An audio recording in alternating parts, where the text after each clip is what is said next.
Jetez un œil à ces pierres. À première vue, elles semblent ordinaires. Ce ne sont que des dalles anciennes, les ruines d'un bâtiment quelconque. Cependant, contrairement à de nombreuses autres découvertes archéologiques similaires, celle-ci est parmi les plus mystérieuses et les plus uniques. Voici pourquoi.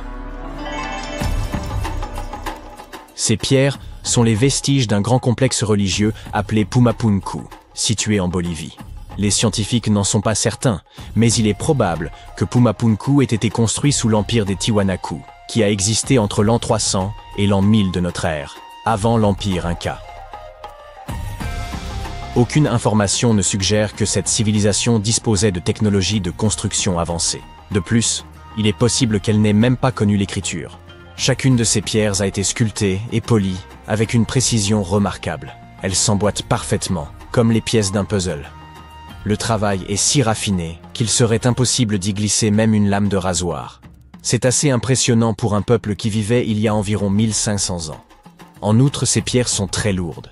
Les plus grosses pèsent environ 130 tonnes. Comment les ont-ils transportées d'un endroit à un autre? Les scientifiques pensent que cette civilisation ignorait l'existence de la roue. Alors, comment ont-ils réussi à construire une structure aussi parfaite? Les Tiwanaku disposaient-ils des connaissances et des outils nécessaires pour travailler la pierre? Ou quelqu'un d'autre a-t-il construit Pumapunku? Plusieurs théories existent à ce sujet. Théorie numéro 1. Une civilisation avancée est arrivée en Amérique du Sud, a collaboré avec les Tiwanaku pour construire cette merveille d'ingénierie, puis est repartie. Théorie numéro 2. Des êtres venus d'une autre planète ont débarqué sur Terre, ont montré aux humains comment construire des structures parfaites et ont créé Pumapunku. Cette théorie est toutefois peu crédible. Un autre scénario du même ordre suggère que Pumapunku a été construit par des créatures mythologiques issues de la culture sud-américaine de l'époque. Théorie numéro 3. La plus plausible. Il n'y a aucun mystère. Les Tiwanaku constituaient une civilisation avancée dotée de technologies de construction incroyables. Qu'en pensez-vous? Bien, nous venons de voir des pierres parfaitement rectangulaires utilisées pour construire un temple. Que diriez-vous de pierres parfaitement rondes destinées à l'étude du ciel étoilé? Ou à d'autres fins, qui sait? Alors bienvenue au Costa Rica. Au sud de ce pays se trouvent les sphères d'Iki. Il s'agit de pierres rondes, lourdes et de grande taille, créées à l'époque précolombienne, vers l'an 600 de notre ère. Ces pierres proviennent d'un type de roche unique, formé à partir de magma refroidi. En d'autres termes, quelqu'un a attendu la fin d'une éruption volcanique et le refroidissement du magma, puis a utilisé ce matériau pour sculpter ces sphères. Mais comment ont-ils fait pour obtenir une forme aussi parfaite? Selon les scientifiques, ils auraient utilisé de petites pierres pour broyer et sculpter le magma refroidi. Certains spécialistes pensent que ces pierres étaient destinées à s'orienter, qu'elles servaient à indiquer leur chemin aux voyageurs. D'après une autre théorie, les sphères d'Ikis étaient utilisées pour l'astronomie. Personne ne connaît la vérité. Et nous ne l'apprendrons peut-être jamais, car tous ceux qui connaissaient le secret de ces pierres ont disparu à la suite de la conquête espagnole.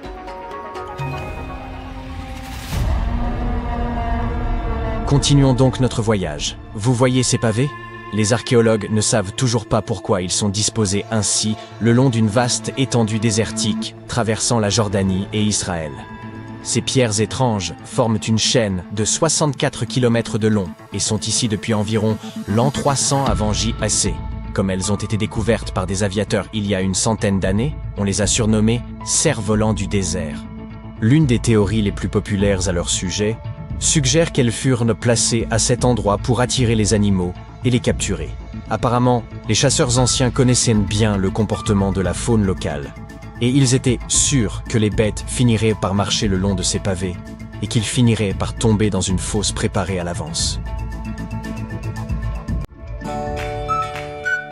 Des pierres rectangulaires et carrées parfaitement lisses, des pierres rondes, des pièges de pierre pour capturer des animaux, et encore de la peinture sur pierre.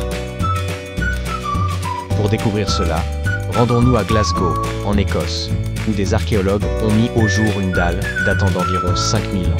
Elle porte le nom de Cochno Stone. La dalle elle-même mesure 13 mètres sur 8, soit environ la moitié d'un terrain de basket. Et toute sa surface est recouverte d'étranges motifs tourbillonnants que les scientifiques qualifient de marques en coupe et en anneaux. Mais que signifie-t-il? Comme pour le reste, Les scientifiques n'en sont pas encore certains. Une théorie suggère toutefois que ces inscriptions auraient un lien avec des phénomènes astronomiques, tels que les éclipses lunaires ou solaires. Peut-être s'agit-il d'une carte du ciel, ou peut-être que ses créateurs souhaitaient simplement réaliser une œuvre d'art.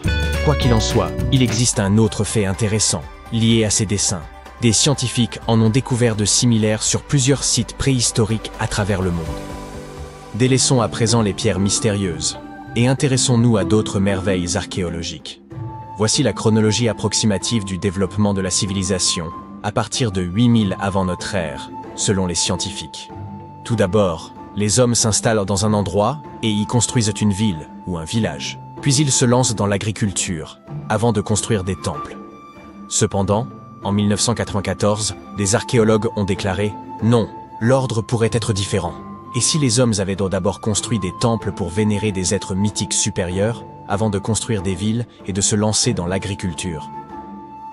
Rendons-nous en Turquie, dans la région rurale de Göbekli Tepe, où, au milieu des années 90, des archéologues ont découvert plusieurs piliers de pierre sur lesquels étaient sculptés des animaux.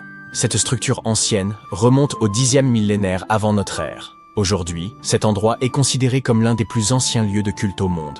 Il a très probablement été construit par des chasseurs semi-nomades qui ne connaissaient rien à l'agriculture, car celle-ci n'est apparue dans cette région que 5 siècles plus tard. Aujourd'hui, les scientifiques se posent la question suivante. Est-il vrai que de telles structures ont conduit à la colonisation de la région? La réponse à cette question pourrait nous aider à comprendre la mentalité et le développement de l'humanité dans de nombreuses régions de la planète.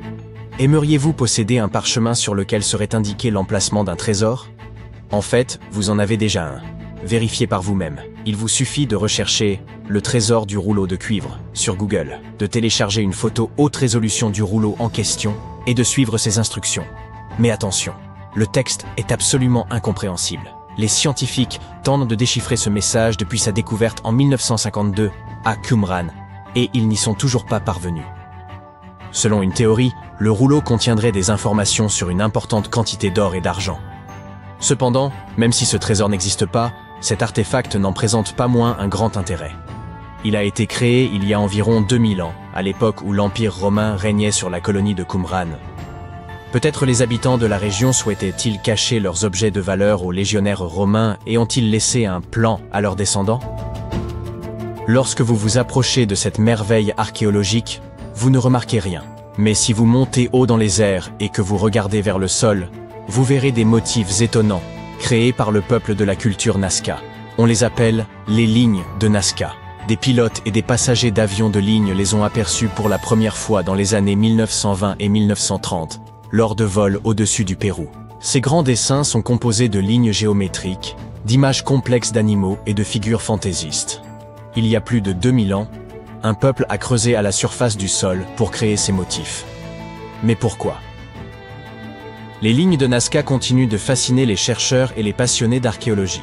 Les récentes avancées technologiques, telles que l'imagerie par drone et la cartographie par satellite, ont apporté un nouvel éclairage sur ces formations énigmatiques. Certains chercheurs s'intéressent désormais à la possibilité que ces lignes aient eu plusieurs fonctions, notamment celle de communiquer avec des êtres extérieurs à notre monde. Et cette hypothèse est plausible. Une partie des scientifiques pense que ces étranges motifs étaient un moyen rituel de communiquer avec les divinités de la civilisation Nazca. L'étude de ces merveilles archéologiques enrichit non seulement notre connaissance du passé, mais nous invite également à admirer l'ingéniosité et la créativité de l'esprit humain.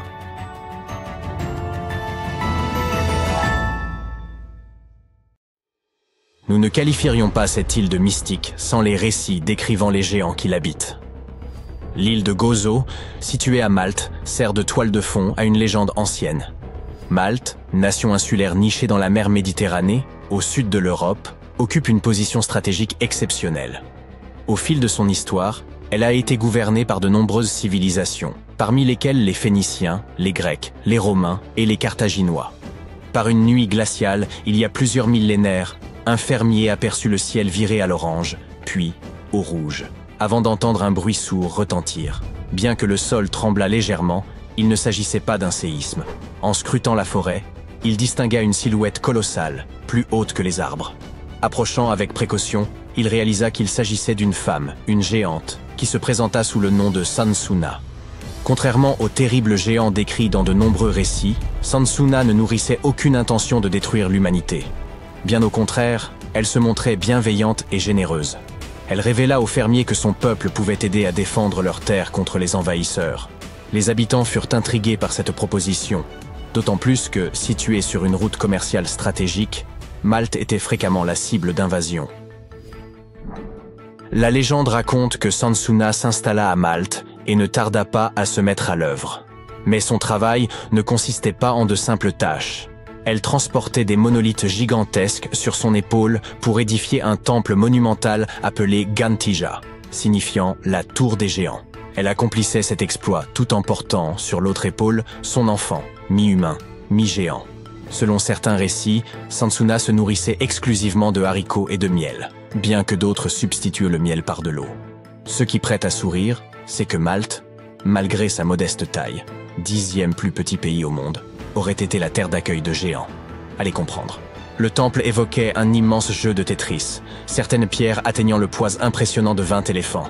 Ces blocs monolithiques sont si massifs que les spécialistes estiment qu'il aurait fallu la force conjointe de 50 hommes pour en soulever un seul. Aussi captivante que soit cette histoire, les humains n'ont jamais prouvé l'existence réelle des géants, rendant ce récit hautement improbable. Certains textes anciens mentionnent brièvement une espèce de géant appelé Nephilims. Ces derniers auraient été des colosses terrifiants, responsables de nombreux ravages sur Terre, avant de disparaître au moment du déluge. Cependant, aucune preuve tangible de leur existence n'a jamais été découverte, jusqu'à l'apparition d'un élément intrigant. L'archéologie maltaise a mis au jour plusieurs découvertes étonnantes au fil des années, dont l'une des plus marquantes est connue sous le nom de crâne de l'hypogée. Ce terme, d'origine grecque, signifie « souterrain ». Ce site extraordinaire fut découvert au cours de la première décennie du XXe siècle, lorsqu'un appel urgent parvint au directeur du Musée national de Malte. Des ossements remarquables avaient été déterrés par accident, nécessitant son expertise immédiate.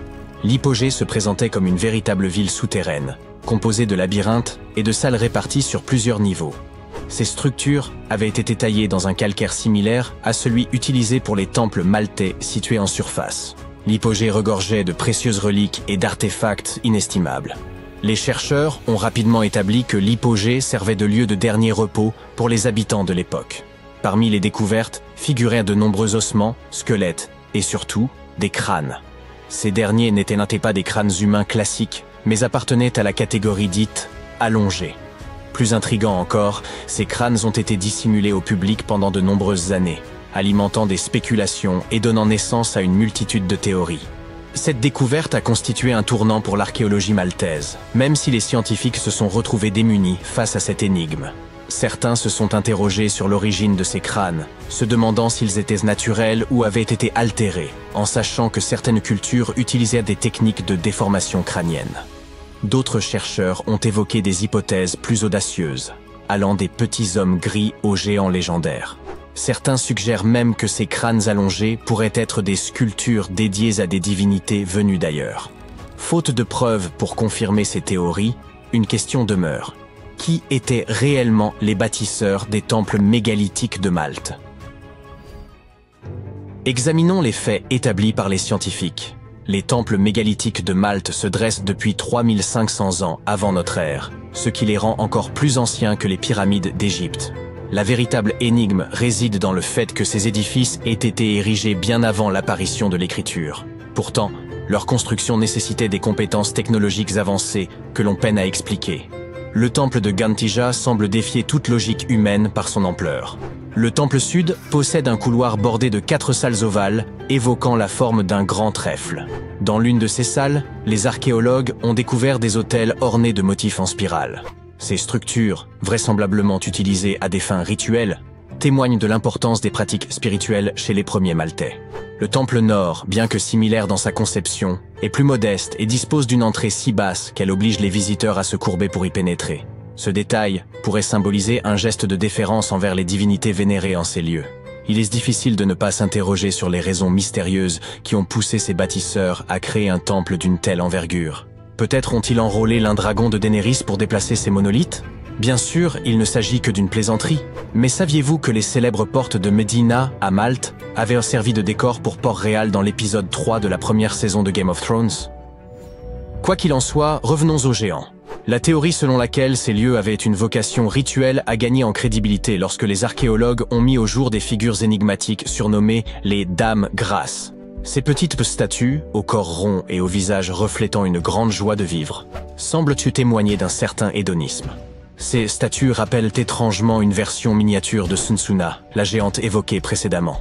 Les scientifiques estiment qu'elles figuraient probablement le bien-être et la prospérité. Leur existence atteste non seulement des compétences artisanales avancées des anciens Maltais, mais aussi de l'intentionnalité de leur construction et de leurs créations artistiques. L'une de ces œuvres, connue sous le nom de « La Dame endormie », est une pièce d'art néolithique représentant une femme de forte corpulence, allongée sur le côté, semblant dormir paisiblement. Après des analyses approfondies, les chercheurs ont supposé qu'elle incarnait la grande faucheuse. Découverte dans l'hypogée, un vaste lieu de sépulture, cette statue se distingue des autres Dames Grasses, notamment par sa coiffure et sa jupe ornée de broderies. Une autre statue intrigue particulièrement. Elle représenterait une femme mesurant 2,50 m de hauteur, accompagnée d'un fragment du bord de sa jupe. Sa découverte, pour le moins inhabituelle, remonte à 1915, lorsqu'un agriculteur, gêné dans son travail par de larges blocs de pierre, invita le directeur du Musée national de Malte à venir les examiner. Pour certains, cette trouvaille constitue la preuve de l'existence de Sunsuna, tandis que d'autres restent sceptiques. Et ce n'est pas tout. L'endroit où cette statue gigantesque a été trouvée abritait l'un des sites archéologiques les plus impressionnants de Malte, les temples de Tarsiens. Construits à partir de blocs de calcaire, certains mesurent dans 6 mètres de haut et pèsent environ 20 tonnes.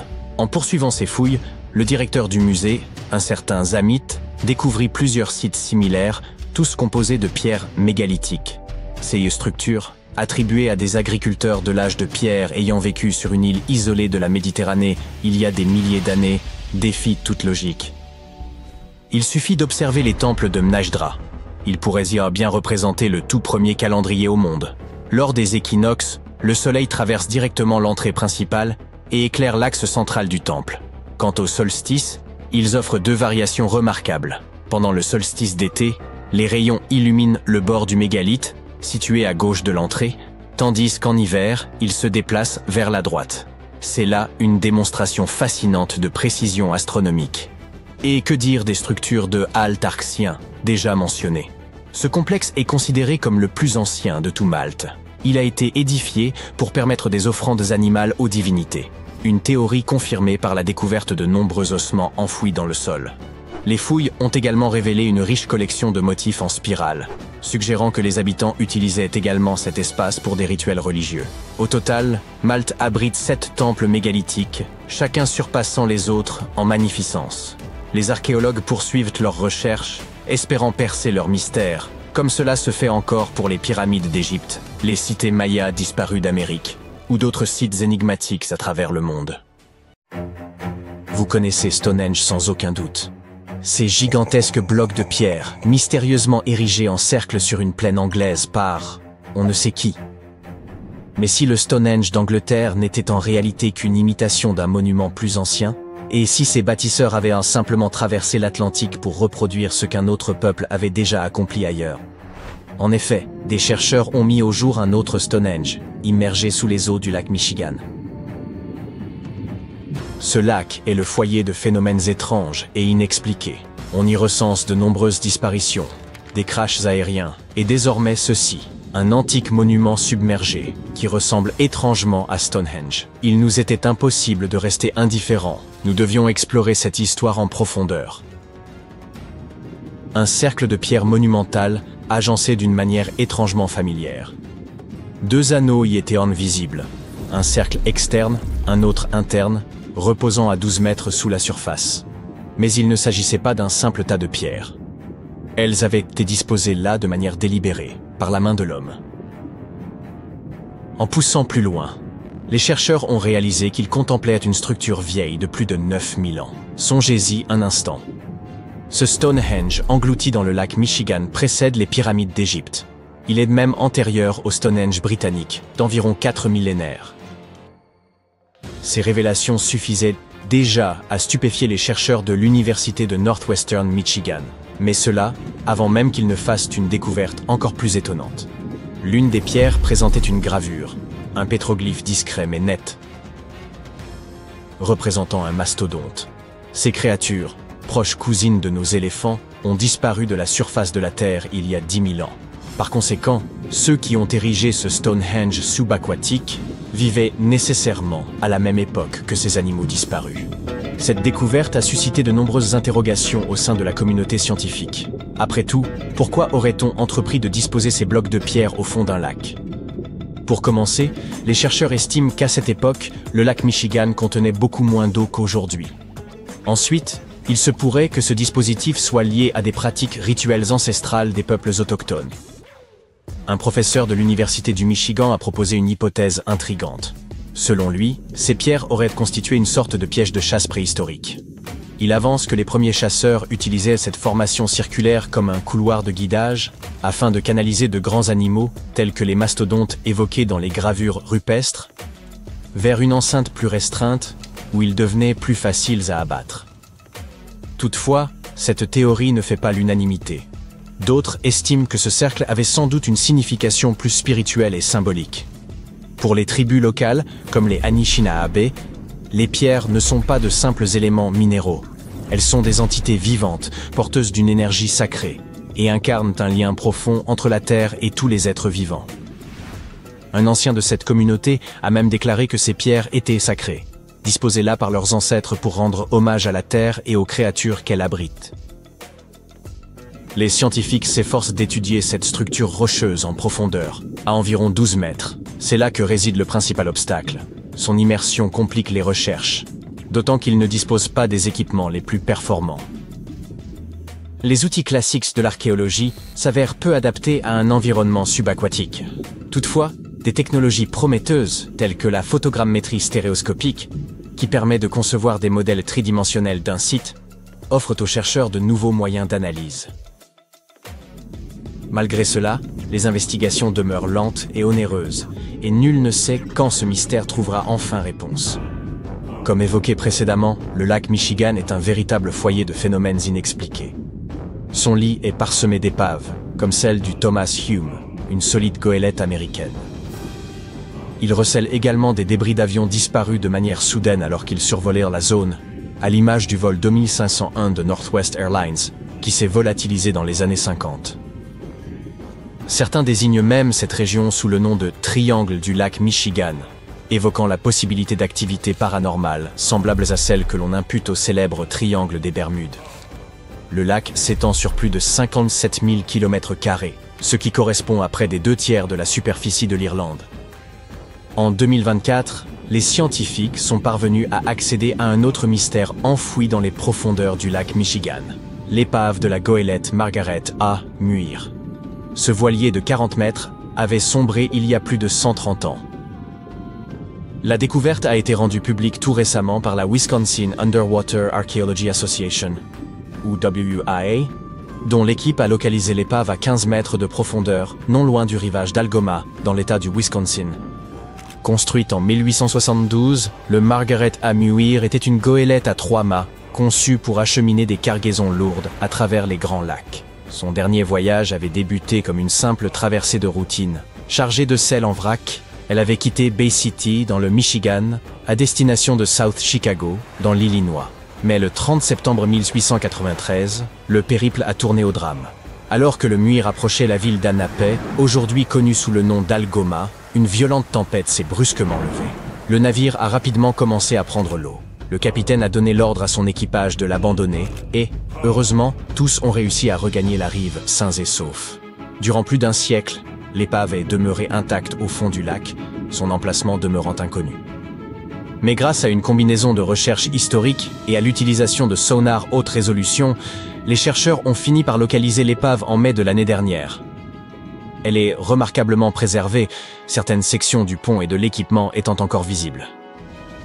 Un peu plus à l'ouest, au fond du lac Mendota, près de Madison, dans le Wisconsin, des chercheurs ont mis au jour une autre découverte spectaculaire. Ils y ont trouvé 11 canoës anciens. Selon eux, le plus vieux d'entre eux remonterait à environ 2500 avant notre ère. Si cette découverte ne vous semble pas majeure, c'est sans doute parce que vous l'abordez avec une perspective contemporaine. Aujourd'hui, une autoroute typique du Midwest serait remplie de pick-up. À l'époque, en revanche, seuls des canoës sillonnèrent la région. Ils constituaient le principal moyen de transport des cultures autochtones, utilisés aussi bien pour la pêche en eau profonde que pour le commerce et les trajets de longue distance. Ce qui a tant enthousiasmé les scientifiques, c'est qu'ils n'avaient encore jamais trouvé de preuves concrètes de l'usage des canoës dans cette région à l'époque. Et pour comprendre les cultures locales ayant occupé ces terres durant cette période, il leur fallait absolument obtenir des données sur leurs moyens de déplacement et d'échange.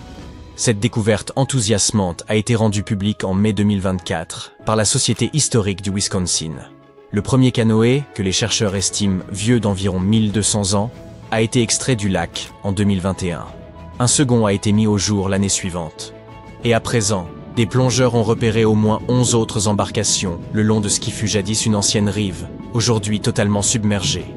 Une théorie suggère que ces canoës auraient été volontairement immergés pour éviter qu'ils ne gèlent ou ne se déforment durant l'hiver. Il se pourrait qu'on les ait entreposés au même endroit pendant plusieurs générations. Ou bien que ce site ne représente qu'une partie d'un peuplement bien plus vaste. Les historiens envisagent même la possibilité qu'un ancien village repose sous les eaux.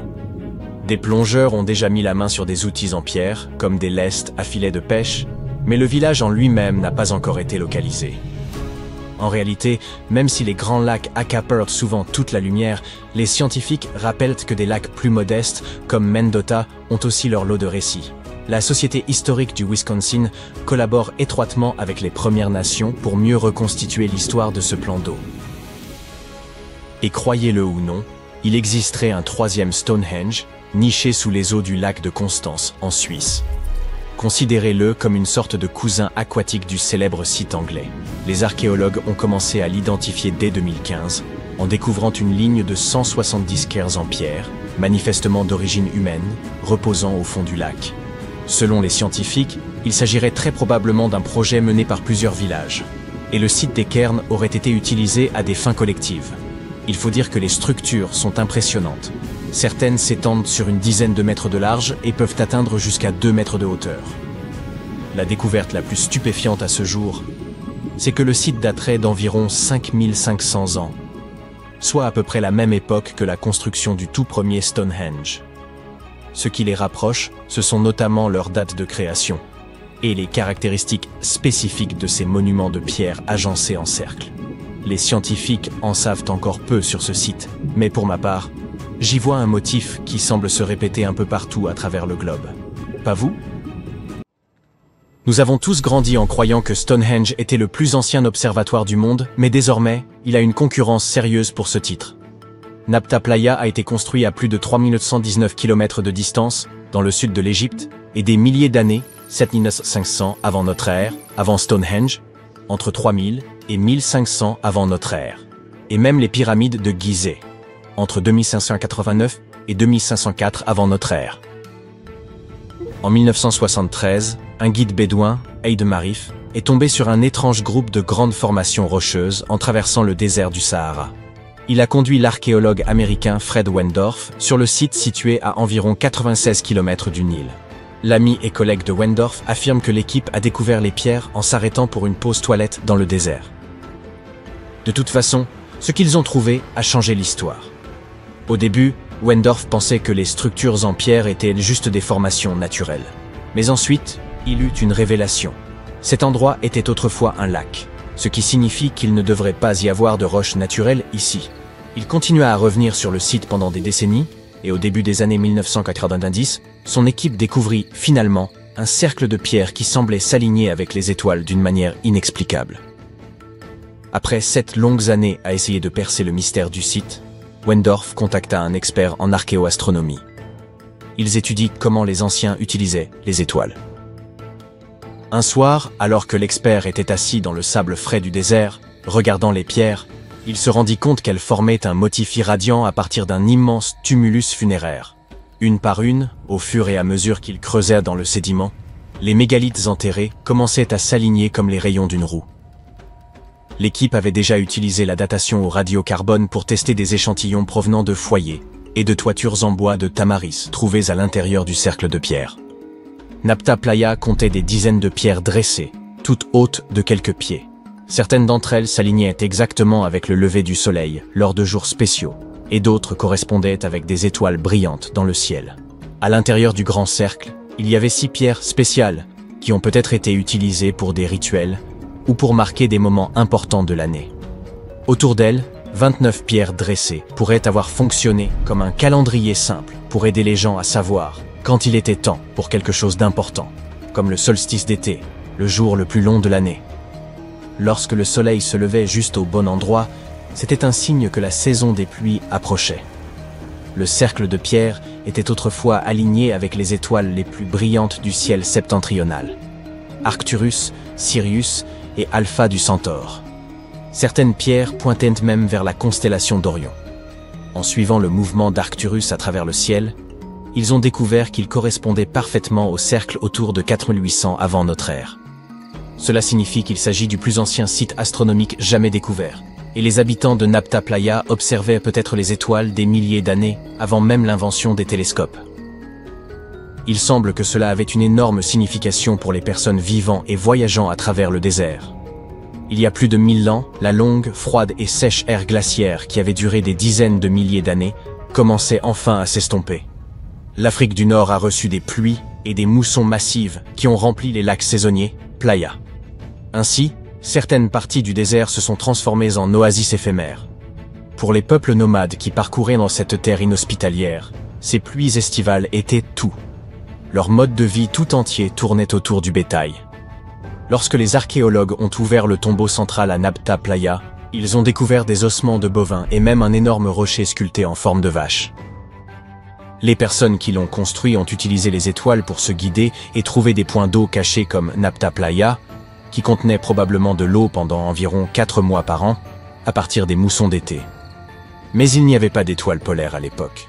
Ils se sont donc plutôt orientés en utilisant les étoiles brillantes et la façon dont le ciel semblait tourner en cercle au-dessus d'eux. Lorsque les lacs étaient au plein, les pierres debout étaient en partie submergées. Et depuis la rive ouest, vous pouviez voir le reflet des étoiles sur l'eau sombre. Nabta Playa est bien moins célèbre que Stonehenge, peut-être parce que ces pierres étaient enterrées, alors que le célèbre site en Angleterre était accessible aux visiteurs depuis des milliers d'années. Malheureusement, lorsque Nabta Playa est devenu célèbre, certains touristes ont endommagé des parties en déplaçant des pierres, ce qui a perturbé les alignements stellaires anciens. Pour le protéger, les autorités ont déplacé l'ensemble vers un musée, où les gens peuvent voir les pierres et la statue de vache sculptée sans les endommager. L'observatoire égyptien n'est pas la seule construction semblable à Stonehenge. Il existe des versions qui ont été utilisées à des fins différentes. De l'Allemagne, anneau de Pemelt, et la France, alignement de Karnak, aux États-Unis, Stonehenge d'Amérique dans le New Hampshire et aux Andes dans le nord du Pérou. Ce dernier est en fait l'une des plus anciennes grandes structures jamais construites dans cette région. La place circulaire est constituée de 2 immenses murs de pierre disposés en anneaux. Elle était probablement utilisée pour des cérémonies et des rassemblements. Les scientifiques ont effectué une datation au carbone et ont estimé son âge à environ 4750 ans, ce qui signifie qu'elle a été construite avant les grandes pyramides d'Égypte et Stonehenge. La place comportait 2 entrées et une couche spéciale d'argile, de terre, de gravier et de charbon de bois en dessous. Elle a été soigneusement planifiée et construite. Les archéologues ont également trouvé des pièces en céramique, des cristaux de quartz et des pierres précieuses sur le site, ce qui montre qu'il s'agissait certainement d'un lieu spécial. Des gens l'ont visité pendant des siècles, mais à un moment donné, vers 500-200 avant Jésus-Christ, il a été fermé, probablement en raison de l'évolution des croyances et des traditions. La découverte la plus récente, février 2025, est celle des vestiges d'un grand cercle de bois, datant approximativement de la même époque et ayant des parallèles avec Stonehenge, tout en haut au Danemark. Cette structure en plein air faisait probablement partie d'une zone spéciale où les peuples préhistoriques du néolithique final et de l'âge du bronze ancien, nommé 600 à 1600 avant l'ère commune, se rassemblaient pour des rituels et des cérémonies. Le cercle était composé de 45 gigantesques poteaux en bois, formant un énorme anneau d'environ 30 mètres de large. Le bois a disparu maintenant, mais les scientifiques pensent que de hauts bois se dressaient autrefois dans les trous et créaient une impressionnante henge de bois. Personne ne sait exactement à quoi ces cercles étaient utilisés, mais les archéologues ont trouvé des ossements d'animaux et des restes de nourriture sur des sites similaires. Donc les gens se rassemblaient, probablement là pour des festins et des rituels. En 2024, des scientifiques ont découvert 2 cercles de pierres anciens datant de la période néolithique dans le parc national de Dartmoor, en Angleterre. Certains archéologues pensent qu'ils pourraient former un arc sacré. Beaucoup des structures de pierre de Dartmoor ont été construites en forme courbée sur les hauteurs au centre de la zone. Il y a longtemps, Dartmoor était couvert de forêts, donc les gens ont peut-être utilisé ces hauteurs comme repères importants. Un des nouveaux cercles découverts s'intègre à l'intérieur de cet arc, mais l'autre est à l'extérieur, au nord. Cela aurait pu être un point d'entrée dans l'arc. Il y a également une levée de terre près des pierres, qui ressemble à d'autres sites néolithiques célèbres, comme le cercle de Brodgar en Écosse et Stonehenge lui-même. Cela signifie que les personnes qui ont construit ces cercles ont peut-être visité Stonehenge ou en ont été inspirées. Des archéologues à Oman ont découvert d'anciens monuments en pierre appelés trilithes, qui ont reçu le surnom de Stonehenge arabe. Ils ont été achevés il y a environ 2000 ans. Mais personne ne sait avec certitude qui les a construits ni pourquoi. Les scientifiques ont également trouvé des haches en pierre extrêmement anciennes, âgées de 3000 à 1,3 million d'années, datant de l'époque où les premiers humains ont quitté l'Afrique. Sur un autre site, Nafun, au centre d'Oman, des archéologues ont découvert une tombe néolithique datant d'environ 5000 à 4600 avant notre ère. Il y a 2 chambres contenant les ossements de dizaines de personnes sous une gigantesque structure mégalithique. À proximité, ils ont également découvert des gravures rupestres réalisées par des personnes qui ont vécu dans la région de 5000 avant notre ère à 1000 de notre ère. Et puis, il y a un autre sosie de Stonehenge, cette fois en Arabie Saoudite, qui a été utilisé comme complexe d'appartements il y a des milliers d'années. Des archéologues ont découvert un total de 345 cercles de pierre, en examinant des photos aériennes d'un champ de lave. Chaque cercle mesure entre 4 et 8 mètres de large et possède au moins une grande pierre dressée au centre. Ces structures conservent encore des vestiges de murs de pierre et de portes. Les cercles de pierre comme Stonehenge sont souvent associés à des cérémonies et des rituels. Mais les scientifiques disent que de nombreuses maisons anciennes étaient en réalité construites en forme ronde et que les maisons rectangulaires ne sont devenues courantes que bien plus tard dans l'histoire. Comment se fait-il que le monde parle encore d'une statue qui n'a existé que pendant 54 ans, il y a plus de 2000 ans? En quoi cette impressionnante construction antique était-elle si unique pour que nous en discutions encore aujourd'hui? Je vais bien sûr parler du colosse de Rhodes. On le considère comme l'une des 7 merveilles du monde antique, avec la grande pyramide de Gizeh et les jardins de Babylone. Cette statue millénaire est enveloppée de nombreux mystères. Mais examinons d'abord certains faits, d'accord? Ce que nous savons, c'est que les habitants de Rhodes ont entrepris cet immense projet après la fin du siège macédonien de leur île. En d'autres termes, c'était une façon pour eux d'honorer les puissances divines et de célébrer leur victoire. Utilisant en grande partie des matériaux abandonnés par les Macédoniens, ils ont commencé la construction du colosse, qui aurait duré environ 12 ans.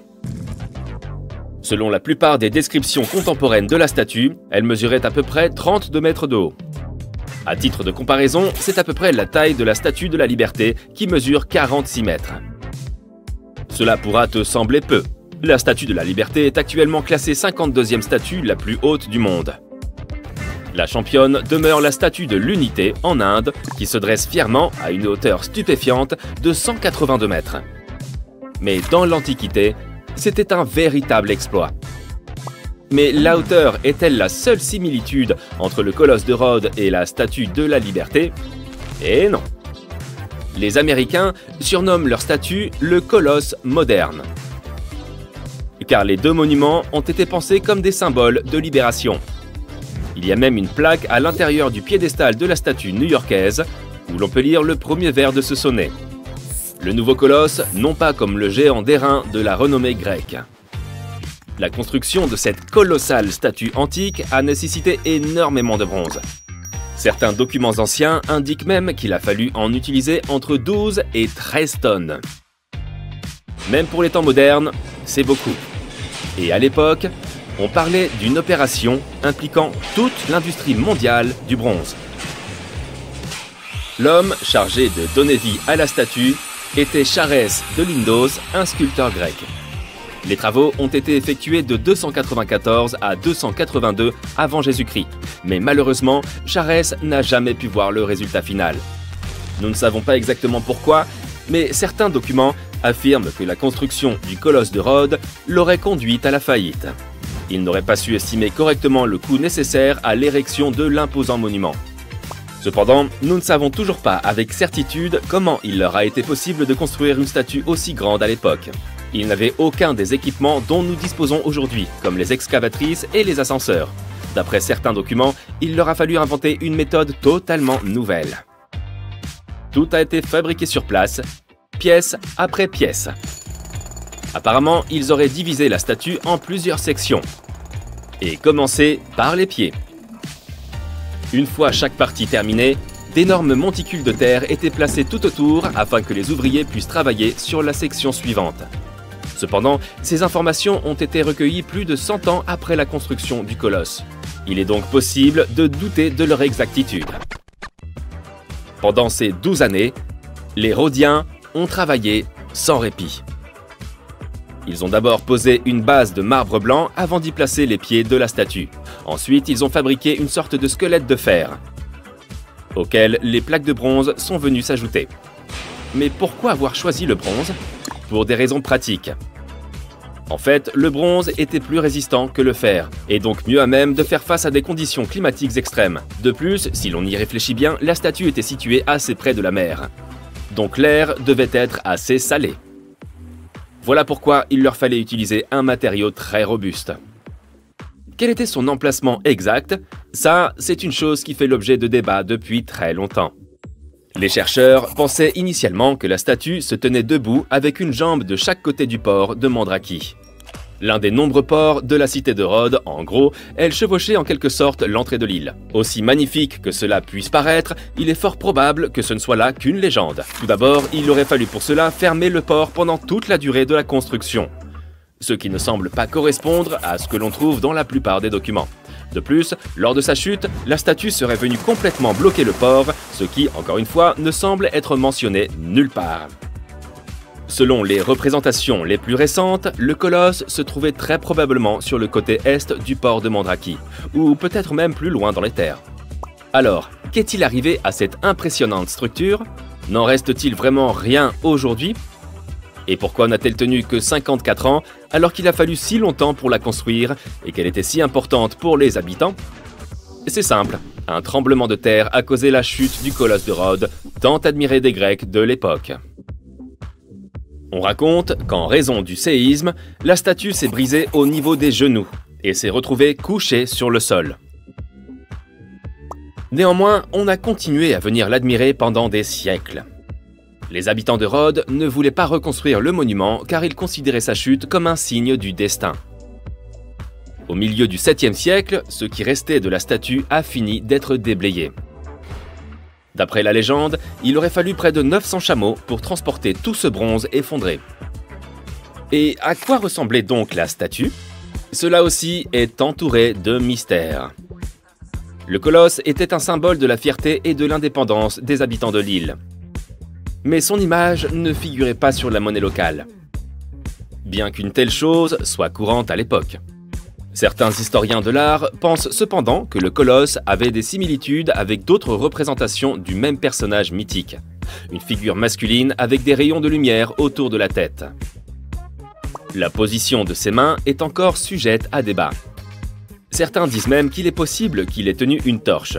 Nous ne savons pas non plus si ses bras étaient positionnés le long de son corps ou si sa main droite était levée, comme c'est le cas dans de nombreuses représentations mythologiques de l'Antiquité grecque. Nous ne pouvons pas non plus admirer l'original, mais certaines personnes ont le projet de reconstruire le colosse. Un groupe d'architectes européens entend construire une version 21e siècle de l'ancienne statue. Cette nouvelle construction doit s'élever à une hauteur de 152 mètres. Elle servira de centre culturel et de phare. Pour s'assurer qu'elle ne finisse pas comme son ancêtre, les concepteurs ont l'intention d'utiliser toutes les technologies disponibles aujourd'hui. Tout d'abord, ils prévoient de recouvrir tout l'extérieur de ce colosse moderne de panneaux solaires, afin que l'énorme monument dispose de suffisamment d'électricité. Il compte aussi utiliser les techniques les plus modernes pour que les tremblements de terre et les tempêtes n'affectent pas, comme ce fut le cas autrefois, l'impressionnante structure. Pour ce faire, ils construiront donc la statue selon une configuration en trépied. Aux 2 pieds viendra s'ajouter un pilier de soutien caché dans une écharpe, allant du bras de la statue jusqu'au sol. Il prévoit également de placer un lourd support en acier autour de la base afin de faire contrepoids à l'ensemble. Ils ont même pensé à un système de suspension qui permettrait à la statue de se balancer d'avant en arrière, la rendant ainsi un peu plus flexible et par suite capable de résister aux diverses conditions météorologiques. Les coûts de ce projet sont cependant assez élevés. Environ 283 millions de dollars. Les partisans du colosse moderne sont optimistes, car ils sont certains de pouvoir réunir cette somme impressionnante grâce au financement participatif et aux investissements privés. Depuis que Platon a créé l'allégorie de l'Atlantide, l'humanité est fascinée par la possibilité de découvrir un jour une civilisation sous-marine florissante. Tu veux te joindre à nous pour visiter quelques sites sous-marins historiques? Voyons ce que nous pouvons comprendre de ces civilisations anciennes. Le premier sur notre liste est ce qu'on appelle le Stonehenge sous-marin. Les chercheurs ont récemment découvert un mystérieux amas de cairns qui s'étendent sur des kilomètres sous les eaux miroitantes du lac de Constance, aux frontières de la Suisse, de l'Allemagne et de l'Autriche.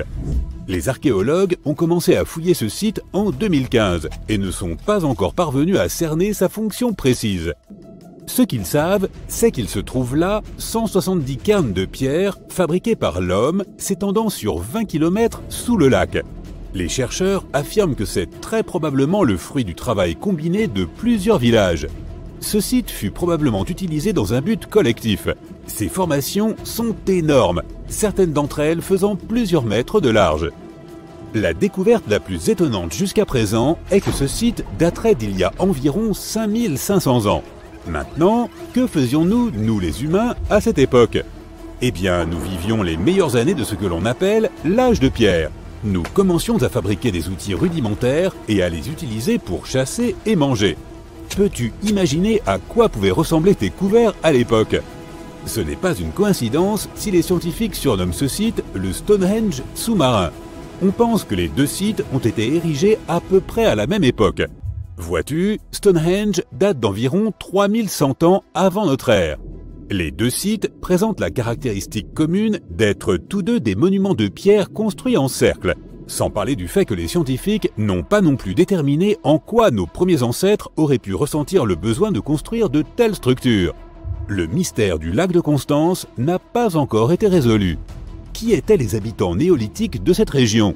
Et dans quel but ont-ils déployé autant de travail et d'efforts pour construire cet immense site fait de roches?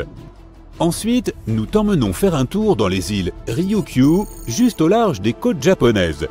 Tu plonges dans les profondeurs de ce site archéologique, mais je dois te prévenir, les eaux de l'océan Pacifique sont loin d'être calmes. Il ne te faut pas longtemps avant d'apercevoir une immense structure grâce à la lumière du soleil qui éclaire les fonds marins. Au début, cela ressemble aux ruines du Machu Picchu qui se trouve à l'autre bout du globe, au Pérou. En t'approchant, tu commences lentement à distinguer ses contours. Une structure de forme pyramidale, des arches, des escaliers, ça aurait facilement pu être un palais ou un château. Pourrait-il s'agir d'un signe d'activité humaine? Eh bien, ce que tu viens de voir est connu aujourd'hui sous le nom de structure sous-marine de Yonaguni. On l'appelle aussi l'Atlantide du Japon. Le complexe entier représente la taille de 5 terrains de football et la hauteur d'un bâtiment de 5 étages. Sa caractéristique la plus surprenante sont ses vastes terrasses. Les explorateurs et les scientifiques estiment que Yonaguni pourrait avoir 10 000 ans. Mais la question de savoir s'il s'agit d'une structure créée par l'homme ou d'une formation naturelle fait toujours l'objet de débats. Pour l'un des plus célèbres géologues marins du Japon, le professeur Masaaki Kimura, Yonaguni serait l'héritage d'une civilisation perdue. Il a lui-même plongé au fond de l'océan pour explorer ses ruines plus de 100 fois au cours des 10 dernières années. Selon lui, il y aurait des signes clairs d'activité humaine là-dessous. Sur la surface de cette structure, il y a une cavité de forme triangulaire qui est une caractéristique des fontaines de la région. Une tortue géante est aussi sculptée sur le côté est de la structure. Et selon Kimura, de pareilles tortues ont une signification culturelle importante. Plusieurs fragments d'outils en pierre ont été retrouvés sur le site et leur âge est estimé à environ 10 000 ans. Cependant, tous les scientifiques ne soutiennent pas cette théorie. Pour beaucoup, Yonaguni est le résultat de milliers d'années d'érosion. Le fait que le monument soit composé d'un seul rocher massif les pousse à croire qu'il ne serait pas d'origine humaine. Ses bords parfaitement définis et ses surfaces planes ressemblent à une formation naturelle d'Irlande du Nord, connue sous le nom de chaussée des géants. Les colonnes de basalte ont beau ressembler aux ruines d'un palais, elles seraient en fait le résultat de l'activité volcanique de la région. Maintenant, tu t'envoles pour la Grèce à 4 heures d'Athènes. Pour être précis, tu te trouves dans la péninsule du Péloponnèse. Tu dépoussières un vieux tuba et pars pour une excursion de plongée par une journée ensoleillée. Après un certain temps passé dans l'eau, tu commences à remarquer des motifs sur le fond marin. À 4 mètres sous la surface, les restes d'objets familiers commencent à apparaître un à un. Alors que tu continues de nager, ce qui semble être le contour d'une ville entière émerge devant tes yeux. Tu te demandes comment l'eau a pu engloutir toute la ville. Ces rochers sont parfaitement alignés dans ce qui semble être les fondations d'un bâtiment. Il s'agit de Pavlopétrie, une ville antique dont tu n'avais sûrement jamais entendu parler. Elle a été découverte par Nicolas Fleming, un océanographe britannique, alors qu'il était en vacances en Grèce. Il avait entendu des rumeurs concernant l'existence de Pavlopétrie et, en effet, a découvert plusieurs artefacts gisant sur les fonds marins. Il est retourné dans la région un an plus tard avec une équipe. Ils ont alors mis à jour un site rempli de tessons de poterie, d'amphores et d'outils. Cette pierre de cairn, par exemple, était un outil servant à moudre le grain. Les multiples amphores indiquent que ce peuplement date du commencement de l'âge de bronze, il y a 5500 ans, lorsque les gens ont commencé à s'établir dans des villes. On pense que celle-ci aurait existé pendant plus de 2400 ans. Aujourd'hui, Pavlopétrie est considérée comme la plus ancienne ville submergée jamais découverte. Et ce qui est impressionnant, c'est que ce n'était pas qu'un simple village, c'était une cité portuaire dynamique, avec des bâtiments de pierre, un marché, des rues et même des places. La prochaine étape de notre voyage est l'une des villes sous-marines les plus célèbres et qui a été transformée en parc archéologique. La ville de Port-Royal, en Jamaïque, n'existe plus que sous la surface. Mais en 1692, c'était l'un des comptoirs les plus riches de l'hémisphère ouest. Port-Royal était le centre de l'empire colonial britannique à l'époque et un important port d'attache qui attirait des gens de toute la région. C'était aussi le foyer des véritables pirates des Caraïbes. Le matin du 7 juin 1692, les habitants de Port-Royal ont connu un sort différent de tout ce qu'ils avaient pu prévoir. La ville s'est réveillée en tremblant. Les gens ont été jetés hors de leur lit par la puissance d'un terrible tremblement de terre d'une magnitude de 7,5 sur l'échelle de Richter. Un survivant a raconté qu'il avait vu la terre se fendre et engloutir toute la ville. Ce qu'il a dit pourrait être vrai, car elle était principalement construite sur du sable. Le sol aurait avalé les bâtiments, les routes, les infrastructures, tout en somme. Des geysers sont entrés en éruption et, pour finir, des vagues aussi grandes que des immeubles de 10 étages se sont abattues sur la ville. Environ 13 hectares de la cité ont disparu sous les eaux. Étonnamment, la plupart de ces vestiges du XVIIe siècle sont encore en bon état sous 12 mètres d'eau. Les archéologues ont retrouvé des tavernes, des entrepôts, des cuisines et des établissements de loisirs divers et variés. Tu peux aussi y voir une grande statue de lion, un pont submergé et de nombreuses arches pittoresques. Bien sûr, nous avons gardé le meilleur pour la fin, l'Inde. Juste au large de ses côtes se trouve une autre merveille engloutie. Un site connu sous le nom de Cité perdue de Cambay se trouve dans le golfe du même nom. Elle est restée cachée jusqu'en 2001, lorsque l'Institut national des technologies océaniques a entrepris de cartographier ses eaux. Grâce à la technologie sonar, qui envoie des ondes sonores contre les fonds marins, ils ont découvert une chose qui reposait loin en dessous de la surface. L'imagerie a révélé des formes géométriques bien définies, réparties sur une étendue de 8 km. Ces vestiges dateraient de plus de 9500 ans, ce qui signifie que cette civilisation a été engloutie aux environs de la fin de l'ère glaciaire. Les débris récupérés sur ce site comprenaient des matériaux de construction, des poteries, des perles, des structures et même des ossements. Les scientifiques débattent encore pour savoir si ces artefacts proviennent bel et bien du site même. Mais si tel était le cas, alors la cité perdue de Cambay pourrait être l'une des plus anciennes cités au monde. Et si on te disait que tu viens de gagner un voyage autour du monde pour visiter les sites les plus célèbres de la planète? C'est sympa, non? Sauf qu'il y a un hic. Il se peut que tu les visites pour la dernière fois de ta vie. En effet, ceux-ci sont menacés de disparaître au cours de notre existence. Ah, Paris, la ville lumière, tout ça. Pour nous, il semble difficile d'imaginer la ville sans son monument le plus emblématique, la Tour Eiffel. Mais elle n'a pas toujours été là, bien sûr. Gustave Eiffel, l'architecte de la tour du même nom, fut chargé de la présenter lors de l'exposition universelle de 1889. Mais celle que l'on surnomme la Dame de Fer n'était censée rester debout que pendant 20 ans. Après cela, elle aurait dû être désassemblée, sauf que, ce plan n'a jamais trouvé preneur. Si la tour n'a pas été démontée, c'est parce qu'une antenne a été érigée à son sommet et qu'elle sert d'émetteur radio. Mais il y a un problème. La Dame de Fer est faite de fer, et avec le temps et les intempéries, que Paris subit souvent, le fer se détériore, il rouille, et cette rouille fragilise le fer jusqu'à le faire craquer. Et si une tour faite uniquement de fer commence à se fissurer, tu te doutes de ce que cela signifie. Plus de selfies en train de se goinfrer de croissants devant la célèbre Tour Eiffel. Évidemment, les autorités françaises sont conscientes du phénomène, mais au lieu de réparer toute la tour, on se contente en quelque sorte de repeindre par-dessus la rouille. Ton prochain arrêt se fera dans la magnifique ville de Rome. Et tu es ici pour visiter, tu l'auras deviné, le Colisée bien sûr, l'un des monuments les plus visités au monde. Les gladiateurs s'y donnaient autrefois en spectacle. Eh bien, autant dire arrivederci à cet endroit tant que tu le peux encore. Comme beaucoup de monuments antiques, le Colisée est menacé de disparition. Il a survécu pendant près de 2000 ans, depuis que sa construction fut ordonnée par l'empereur Vespasien. Mais en raison de son exposition régulière aux intempéries, le monument s'affaiblit peu à peu. Le problème est principalement dû à la neige.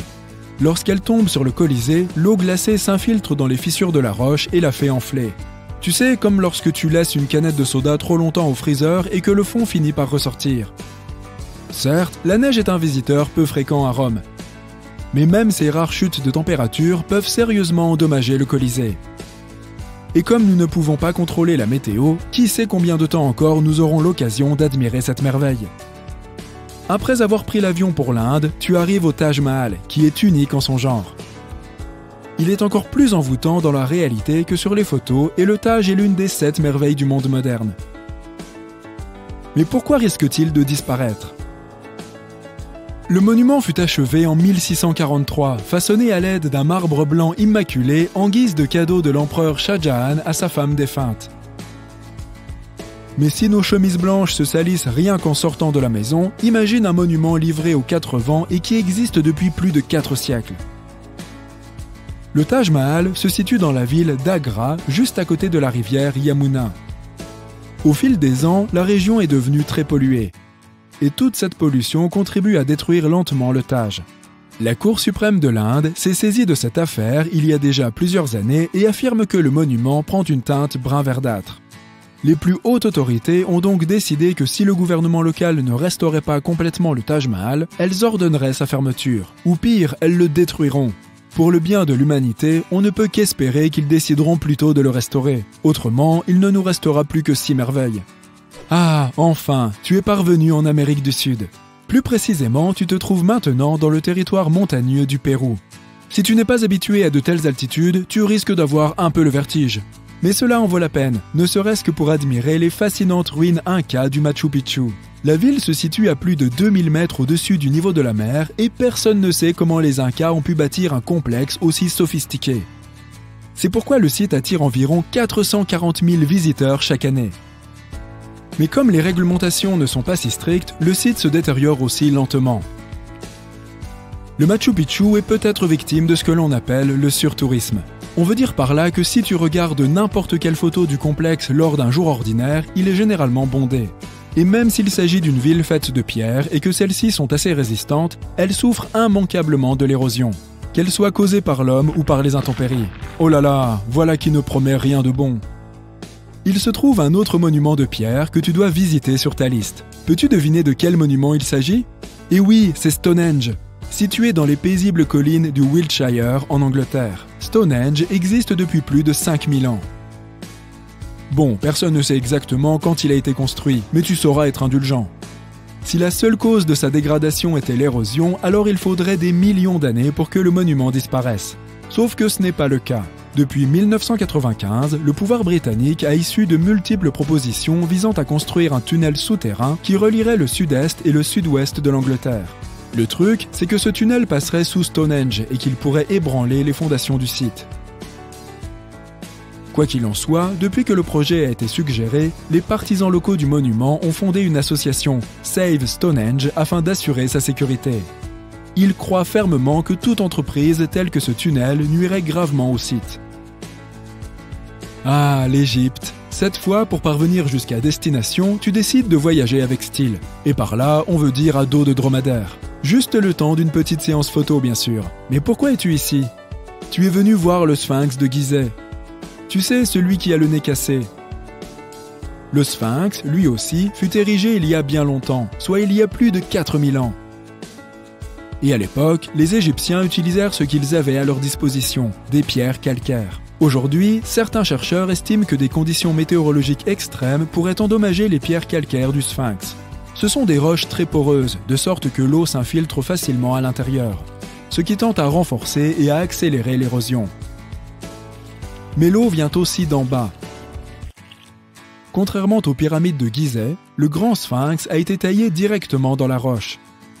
Et juste en dessous du monument se trouve le lit d'une rivière qui s'infiltre également dans la statue, la rendant plus friable.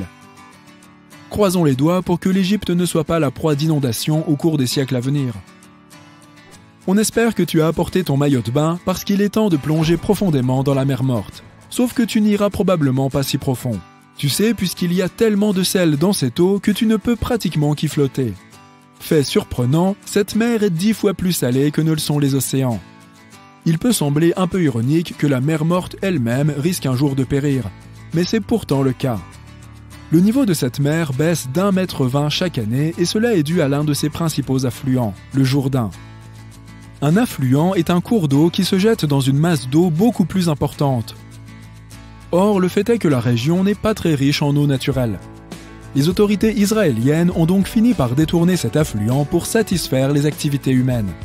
Mais comme toute action entraîne une réaction, la mer morte est aujourd'hui confrontée à quelques difficultés.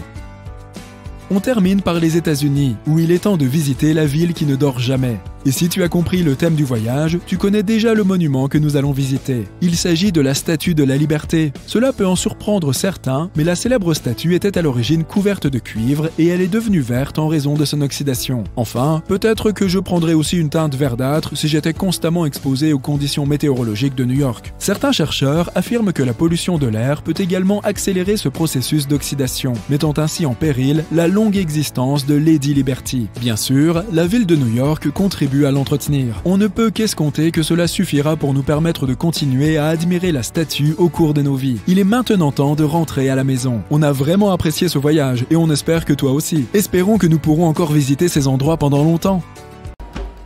Stonehenge a exigé près de 20 millions d'heures de travail pour être édifié. À titre de comparaison, un individu lambda ne vit guère au-delà de 700 000 heures. Voici Jack, l'un des tout premiers bâtisseurs de Stonehenge. Supposons que Jack ait atteint l'âge de 80 ans, hypothèse hautement improbable, mais qui simplifie nos calculs. Si Jack avait consacré toute sa vie, de sa naissance jusqu'à ses 80 ans, à la construction de Stonehenge, il aurait fallu environ 28 générations et demie de travailleurs perpétuant cet effort pour achever l'ouvrage. C'est pratiquement impossible. Pour rendre cette estimation plus plausible, doublons ce chiffre. Après tout, Jack n'aurait sans doute pas dédié toute sa vie à charrier des pierres et il n'a certainement pas atteint un âge aussi avancé. Nous arrivons ainsi à près de 57 générations nécessaires pour ériger Stonehenge. On n'est malheureusement pas assez d'espace à l'écran pour vous présenter John, l'arrière-arrière-arrière-arrière, petit-fils de Jack. Mais vous saisissez l'idée. Tout a débuté il y a environ 5000 ans, avec un simple rempart de terre et un fossé circulaire. Puis, aux alentours de 2600 avant notre ère, les bâtisseurs ont remplacé cette structure primitive par une configuration plus élaborée de rondins de bois et ont acheminé depuis le pays de Galles quelques 80 blocs de dolérite, qu'ils ont réagencés au moins 3 fois. Quelques siècles plus tard, ils ont ajouté ces impressionnantes pierres de sarcène d'environ 25 tonnes chacune. Ces imposants blocs de grès furent transportés sur près de 30 km afin de former un cercle extérieur continu, tandis que 5 trilithes, 2 pierres dressées, surmontées d'un linteau, formaient une structure en fer à cheval en son centre. Ce chantier, s'étendant sur un millénaire, a nécessité d'innombrables années de labeur. On peut donc supposer que les ouvriers vivaient à proximité. Mais dans quelles conditions pouvaient-ils bien se loger? De nos jours, les ouvriers disposent sur place de petites habitations temporaires, si besoin. Mais de telles structures existaient-elles réellement à l'époque où Stonehenge fut érigé? Eh bien oui. Et les découvertes archéologiques récentes aux abords de Stonehenge en apportent la preuve. Des fouilles ont mis au jour une écomaison datant de l'âge de la pierre, une trouvaille d'une importance capitale puisqu'il s'agit de l'un des plus anciens habitats connus dans la région. Cette demeure mésolithique, récemment mise au jour, remonte à environ 4300 avant notre ère. Observons-la de plus près. Pour édifier les murs, les habitants de l'époque s'appuyaient sur un arbre tombé, plus précisément sur son tronc. Ces parois de bois étaient consolidées avec du silex, et ils avaient même pris soin de paver la cavité laissée par l'arbre déraciné. Quant à la toiture, ils avaient eu recours à des peaux d'animaux. Un choix judicieux qui devait offrir une protection efficace contre le climat capricieux des îles britanniques.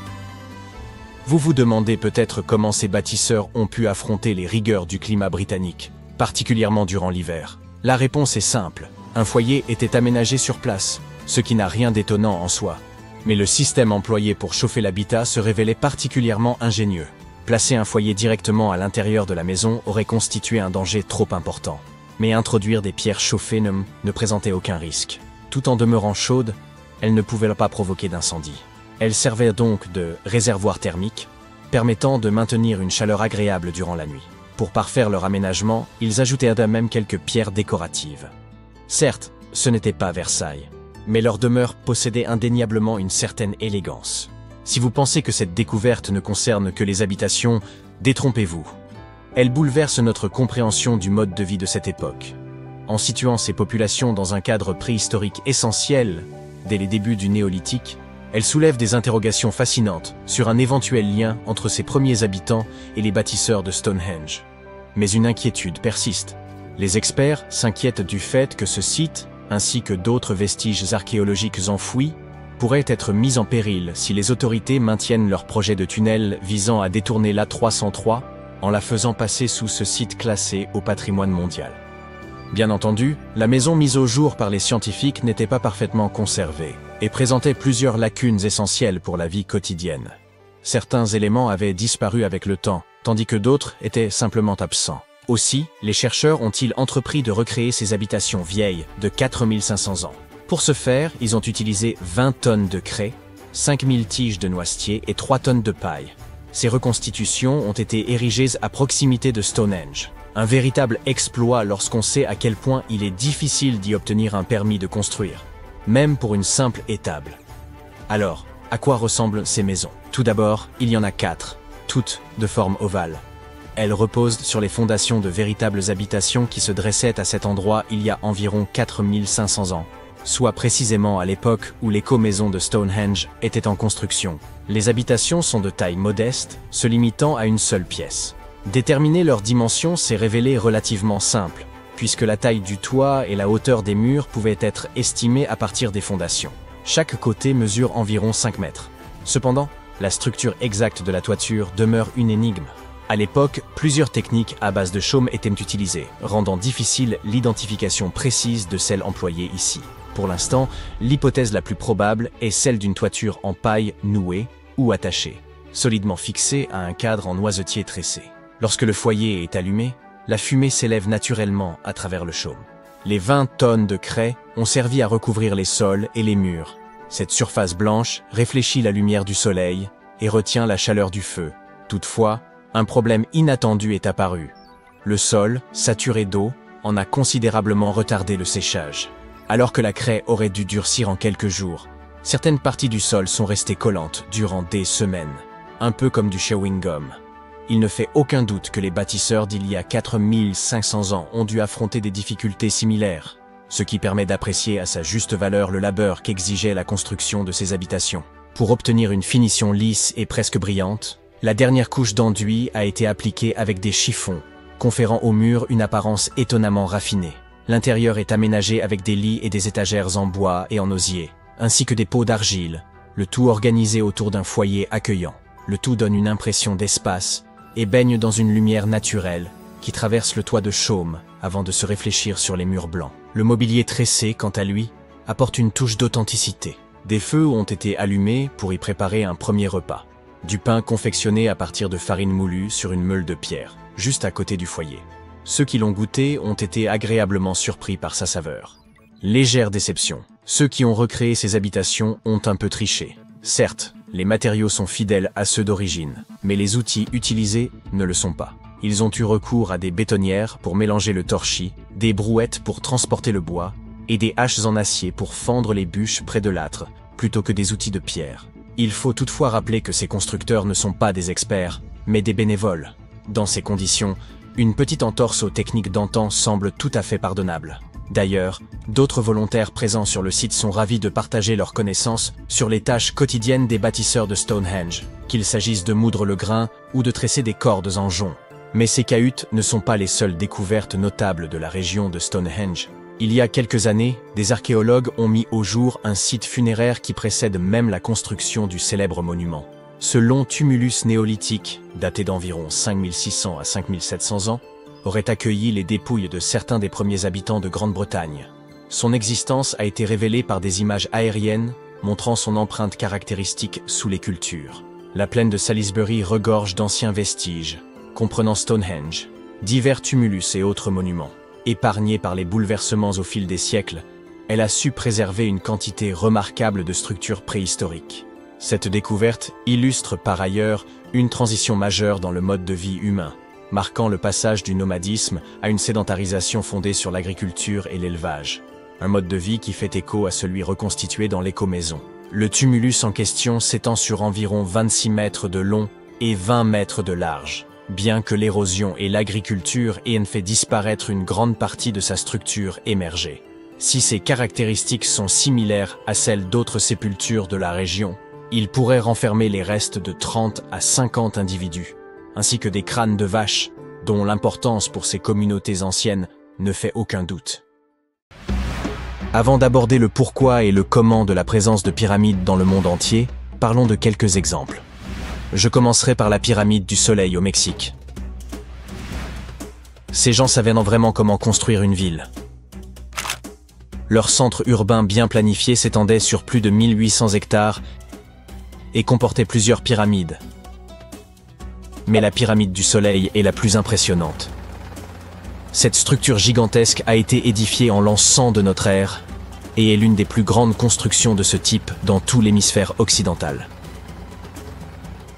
Elle s'élève à 66 mètres au-dessus du sol. Si vous vous retrouvez un jour dans cette ancienne cité, vous ne pourrez pas manquer la pyramide du Soleil. Elle se trouve juste à l'est de l'allée des Morts, la principale rue nord-sud de la ville. Pour construire cette incroyable pyramide, environ 765 000 mètres de matériaux ont été utilisés, dont une roche volcanique rouge appelée Tézontl. Impressionnant, non? Nous en savons assez peu sur ceux qui ont construit cette pyramide et sur sa fonction, mais les archéologues pensent qu'il y avait autrefois un temple à son sommet. Dans les années 70, ils ont découvert un certain nombre de tunnels et de mystérieuses salles dans son sous-sol. En 2011, ils ont même trouvé une cachette contenant des pots en argile, des morceaux d'obsidienne, des os d'animaux, des figurines humaines et même un masque. Qui sait quels autres secrets se cachent dans cette pyramide? Si vous décidez de la visiter, vous devrez gravir les 248 marches inégales qui se trouvent sur sa face ouest. N'allez pas trébucher. Le Soudan a aussi ses pyramides. Les pyramides nubiennes ne sont pas aussi grandes que celles d'Égypte, mais il y en a quand même environ 200. Ces anciennes pyramides ont abrité pendant près de 1000 ans les tombes des pharaons du royaume de Méroé, qui régnaient sur l'Égypte de la Nubie à la mer Méditerranée. Les pyramides de Méroé ont été construites en granit et en grès rougeâtre. Et saviez-vous que le Soudan possède plus de pyramides anciennes que l'Égypte? Les pyramides couchites témoignent de l'architecture indigène et des traditions funéraires des royaumes de Napata et de Méroé en Nubie, que l'Égypte ancienne a influencé. Méroé, où ont été enterrés plus de 40 reines et rois, est le site pyramidal nubien le plus étendu. Les murs des tombes représentent des rois momifiés parés de bijoux, leurs coffrets en bois contenant des arcs, des carquois de flèches et d'autres objets témoignant des relations et des échanges commerciaux avec les civilisations égyptiennes et grecques. Si vous souhaitez explorer des tombes anciennes, vous pouvez donc éviter les foules en Égypte et vous rendre au Soudan. Envolons-nous vers l'Irak à la découverte d'autres pyramides. Les ziggourats sont composés de strates successives et de temples étagés. Au lieu de murs lisses et droits, elles ont des étages, comme des gâteaux, qui permettaient la réalisation de travaux et la tenue de rituels importants. Ces structures imposantes sont disséminées dans tout l'Irak et l'Iran. Elles témoignent de la puissance et des compétences des peuples qui les ont construites. L'une des plus grandes et des plus impressionnantes ziggourats est celle d'Ur. Il s'agit d'une pyramide rectangulaire géante de 20 à 30 mètres de haut, surmontée de 3 niveaux de terrasse et d'un temple. Pouvez-vous imaginer le nombre de briques cuites qu'il a fallu pour construire cet édifice? 720 000 pour la seule partie inférieure. Cette ziggourate a été construite pour le roi sumérien Ur-Nama. Comme les autres, elle existe depuis des milliers d'années, ce qui explique qu'elle ait été un peu malmenée. Heureusement, le roi babylonien Nabuchodonosor II et quelques archéologues sont venus à sa rescousse, respectivement au 6e avant notre ère et au 20e siècle. Aujourd'hui, elle se trouve près de la base aérienne de Talil. La ziggourate d'Ur a été construite en 2100 avant notre ère par le roi Ur-Nama, pour le dieu de la lune Nanna. C'était le plus haut bâtiment de la ville et on pouvait le voir à des kilomètres à la ronde. Il ressemblait à la flèche d'une cathédrale médiévale. Les gens y apportaient leur surplus agricole et obtenaient leur lot de nourriture en retour, mais c'était aussi un lieu spirituel. Malheureusement, le temple de Nanna, situé au sommet de la ziggourate, n'a pas survécu, mais nous possédons quelques briques bleues, vernissées, qui pourraient avoir fait partie de son décor. Les parties inférieures de la ziggourate sont tout de même étonnantes. Les architectes ont même percé des trous dans l'extérieur du temple pour permettre à l'eau de s'évaporer. Maintenant que nous avons exploré quelques-unes des pyramides de notre planète, élargissons notre perspective. On en trouve dans de nombreuses régions du monde. L'Égypte compte plus de 100 pyramides. Le Soudan en a le double, et des dizaines d'autres sont disséminées au Moyen-Orient et en Chine. Mais c'est en Amérique que l'on trouve le plus grand nombre de pyramides. Il y en a plus là-bas que dans toutes les autres parties du monde réunies. Ces pyramides sont situées au Mexique, au Guatemala, au Honduras et au Salvador. Voici un aperçu de l'évolution des pyramides au cours de l'histoire. La plus ancienne se trouve en Égypte. Il s'agit d'une pyramide à degrés, constituée de couches de pierres superposées. C'est au pharaon Snéfrou que l'on attribue la création de ce type de pyramide très connu. Au cours de son règne de 45 ans, il a construit 3 pyramides. Ses 2 premières tentatives ont échoué, mais il a finalement réussi avec la pyramide rouge, qui est considérée comme la première vraie pyramide.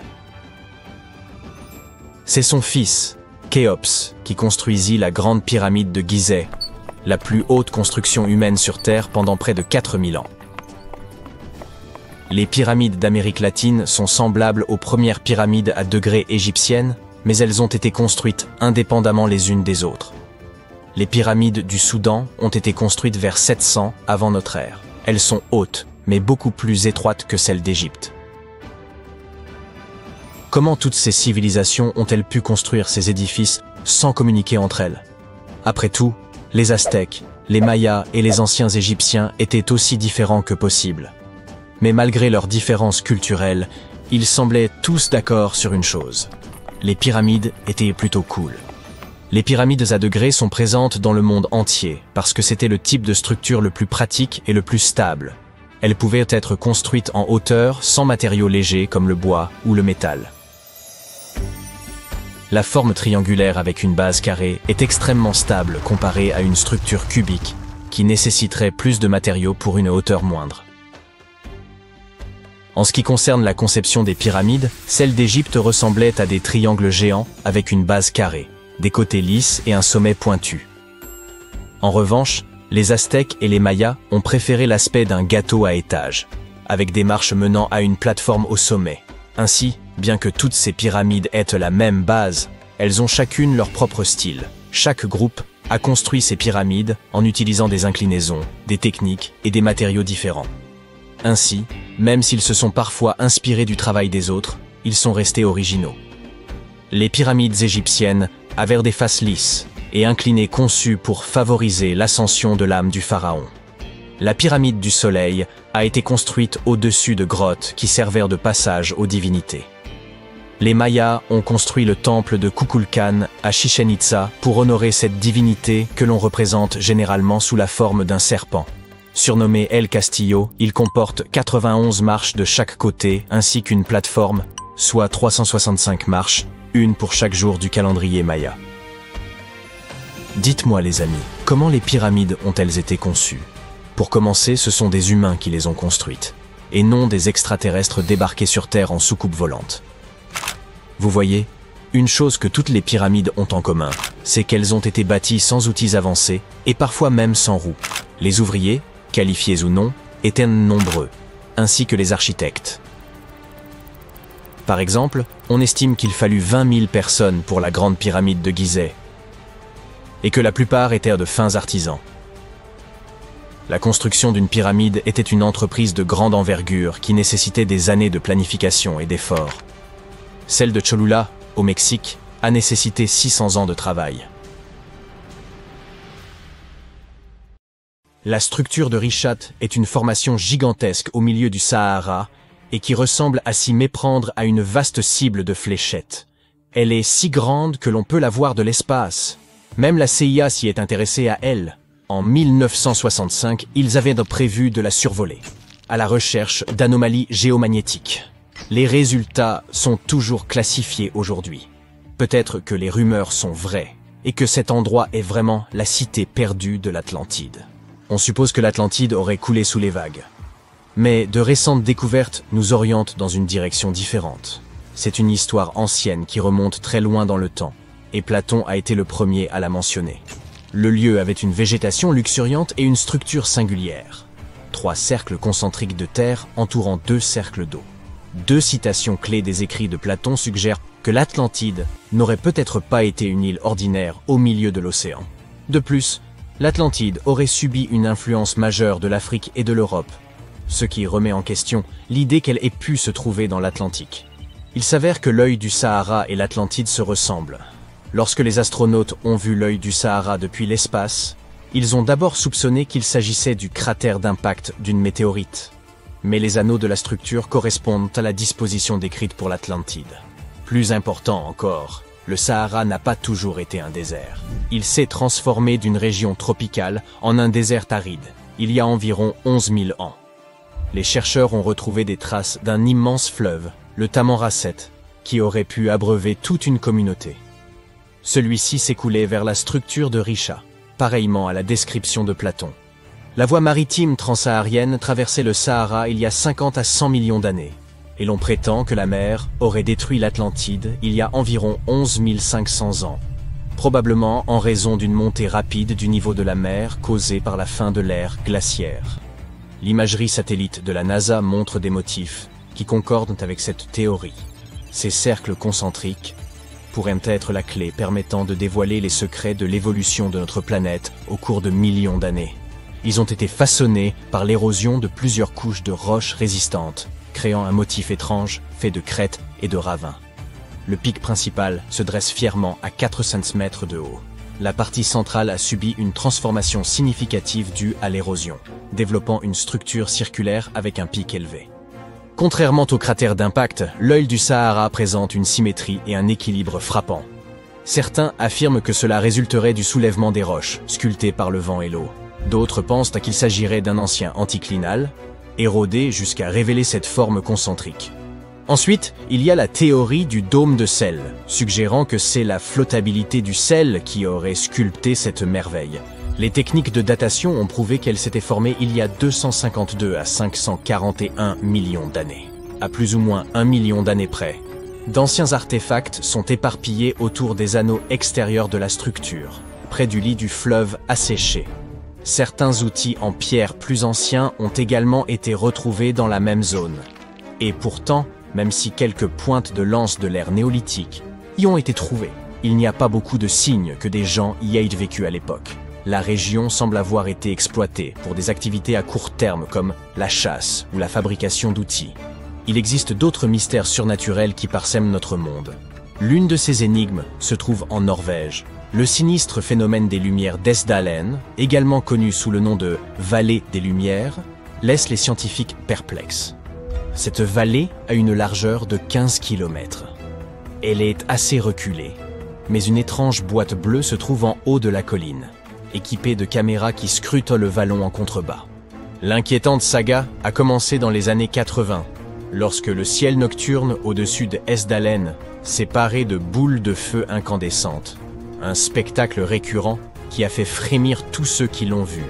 Ce n'était pas un phénomène éphémère. Bien au contraire, il s'est reproduit très régulièrement. Terrifiés, les habitants ont signalé des contacts avec ces phénomènes lumineux inexpliqués, dont certains se seraient produits près de leur maison. La peur s'est propagée comme une traînée de poudre. À son apogée, on comptait environ 20 apparitions chaque semaine. Le phénomène a fait son chemin dans les journaux, les magazines et les médias du monde entier. Bien vite, les gens ont afflué dans la vallée, espérant voir ces lumières par eux-mêmes. En 1984, des experts se sont joints à la cohue, armés d'instruments sophistiqués comme des magnétomètres, des radiomètres et bien d'autres trucs-o-mètres. Ce qu'ils ont observé était sidérant. Ces lumières défiaient toute explication. Certaines se déplaçaient à un rythme tranquille, tandis que d'autres traversèrent le ciel à une vitesse fulgurante de 30 000 km/h. Les gens ont bien essayé de les expliquer. Avions, reflets lointains, foudres en boule, satellites, planètes, météores. Mais la vitesse et la façon dont ces lumières dansaient éclipsaient toutes ces théories. Nous nous approchons lentement d'un autre lieu mystérieux. C'est le plus grand lac subglaciaire parmi les 675 lacs connus d'Antarctique. Il pourrait facilement abriter des formes de vie inconnues. Ce lac se trouve sous l'Inland 6, Est-Antarctique. Si vous plongez à environ 4 km sous la glace, vous y verrez le lac Vostok, situé à 200 mètres sous le niveau de la mer. Ce lac est long de 2 cents, 50 km, et large de 50 km, à son point le plus étendu. Avec une profondeur moyenne de 430 mètres, c'est aussi le 6e plus grand lac du monde en termes de volume. Il ressemble à une cité sous-marine, avec de hauts piliers et de profonds bassins. Ce lac secret a été découvert en 1993. Pourtant, il attendait d'être découvert depuis plus de 2000 ans, conservant tous ses secrets. En 2012, les scientifiques ont foré la glace, prélevant la plus longue carotte de glace de toute l'histoire. Ils ont traversé la calotte gelée jusqu'à la surface du lac. L'année 2013 a apporté un rebondissement inattendu, lorsque ces eaux tranquilles ont surgi lors de l'extraction d'une carotte de glace, se mêlant au fluide de forage. Puis, ils ont enfin obtenu un échantillon d'eau pure en 2015. Certains pensent qu'il pourrait se trouver des formes de vie inconnues par là-bas, car c'est une réserve d'eau fossile qui n'a pas été touchée depuis des millions d'années. Cela pourrait beaucoup ressembler à ces océans recouverts de glace que l'on soupçonne d'exister sur des lunes comme Europe et Encelade. Tout a commencé avec une théorie du 19e siècle, suggérant que de l'eau douce serait cachée sous les calottes glaciaires de l'Antarctique. Ensuite, en 1959, des levées sismiques ont laissé entreapercevoir l'existence d'un lac sous-glaciaire. Et dans les années 90, les données satellites ont confirmé l'existence du lac Vostok. Il n'est d'ailleurs pas seul. En 2005, on a découvert une île au milieu du lac. Ensuite, 2 lacs plus petits se sont joints à la fête. On soupçonne qu'un réseau secret de rivières sous-glaciaires aurait pu connecter ces lacs. Très loin de l'Antarctique, au Venezuela, la foudre de Catatumbo offre un stupéfiant spectacle lumineux à la confluence du fleuve Catatumbo et du lac Maracaibo. Cet inquiétant phénomène électrique se produit environ 140 à 160 nuits par an durant 10 heures par jour et peut libérer jusqu'à 280 éclairs en une seule heure. La fréquence de ce spectacle de foudre change avec les saisons et d'année en année. Il a connu une pause de janvier à mars 2010, ce qui a suscité l'inquiétude qu'il pourrait disparaître à jamais. Au coucher du soleil, les vents de l'Est commencent à gagner en intensité. Ce vent fort est appelé un jet nocturne à basse altitude, comme ce que l'on peut observer dans les grandes plaines d'Amérique du Nord. Ces vents apportent de l'humidité, principalement des Caraïbes et du lac en lui-même. Cet air humide rencontre les hauts sommets de la cordillère, entraînant la création d'orages sur les montagnes. Grâce à la constance de ces vents, d'autres orages apparaissent au fur et à mesure que la nuit avance. Ce schéma se répète. C'est pourquoi cette région a le taux annuel d'éclairs le plus élevé au monde. Le prochain endroit que les scientifiques sont incapables d'expliquer se trouve en Chine. Il s'agit des grottes de Longjiu. Elles présentent des voûtes hautes et inclinées et de robustes piliers. L'endroit est resté caché pendant des siècles. Ces cavernes, créées par l'homme, creusées il y a environ 2000 ans, n'ont décidé de se révéler que dans les années 90. Des agriculteurs locaux ont drainé les étangs et révélé 5 cavernes massives. Des fouilles supplémentaires ont exposé 19 autres grottes plus petites. Elles allaient de 20 à 35 mètres de large pour 10 à 20 mètres de hauteur. Des archéologues y ont retrouvé des reliques anciennes datant du règne de l'empereur Han Xuandi, remontant à plus de 2000 ans. Comment ces grottes ont-elles survécu pendant plus de 2 millénaires sans s'effondrer? Aucune trace écrite n'explique la manière dont elles ont été conçues.